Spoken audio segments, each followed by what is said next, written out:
What's up, everybody? It's Richie Rich from Let's Get Rollin', and today we're gonna be looking at your mom.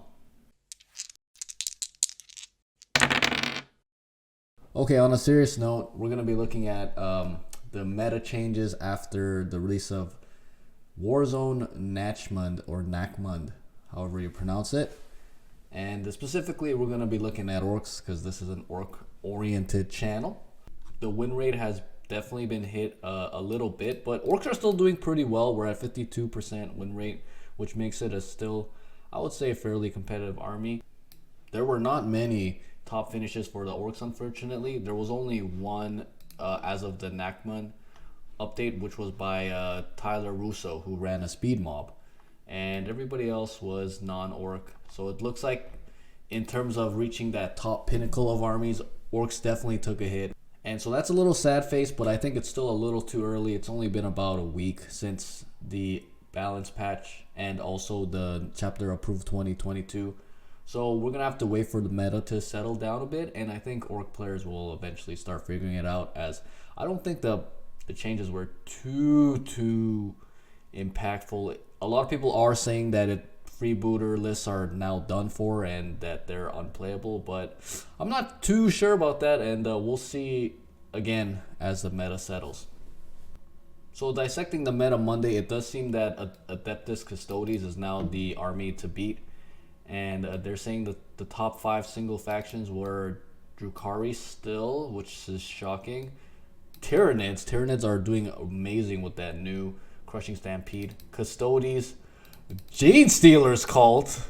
I'm actually happy for all the Gene Stealers cult players. They've been like bottom tier for so long that it's nice to see them doing well.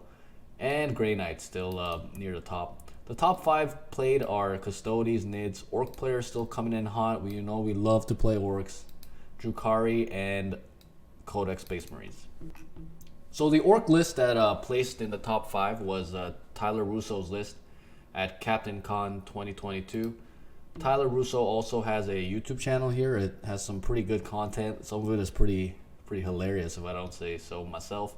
So you should go check it out. He's a $1 billion clown farm here on YouTube.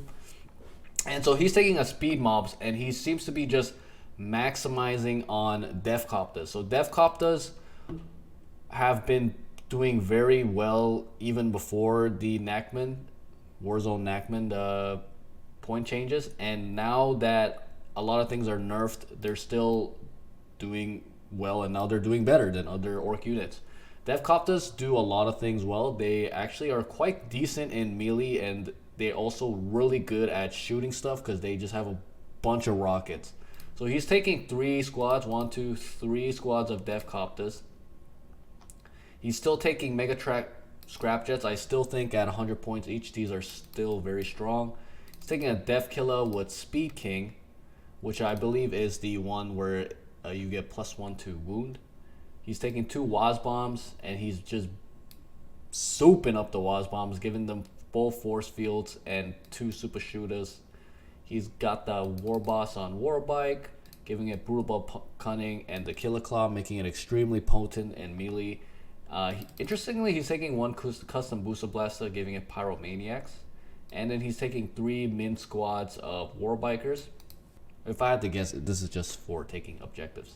So Tyler did make a little post here, not on the Meta Monday post, but on the Goonhammer article post, which also covered the event.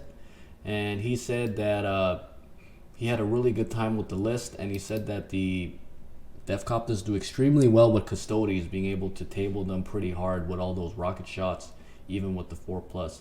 Feel no pains.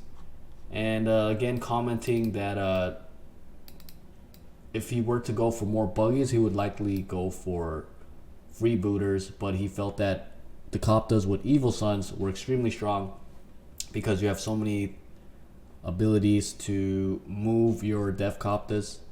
For the secondaries, he says he liked to take Assassinate and no prisoners when facing these Custodes, and he takes Engage on all fronts almost every game, which makes sense, and he takes Stranglehold if it's a 5 objective mission, which also makes sense because this type of army doesn't have much OPSEC. And his general strategy was to shoot a lot of stuff and then do a turn 3 charge, which he mentioned somewhere down here. So in essence, he's just trying to dish out as much damage as possible. And he loves to keep his Waz bombs off the table.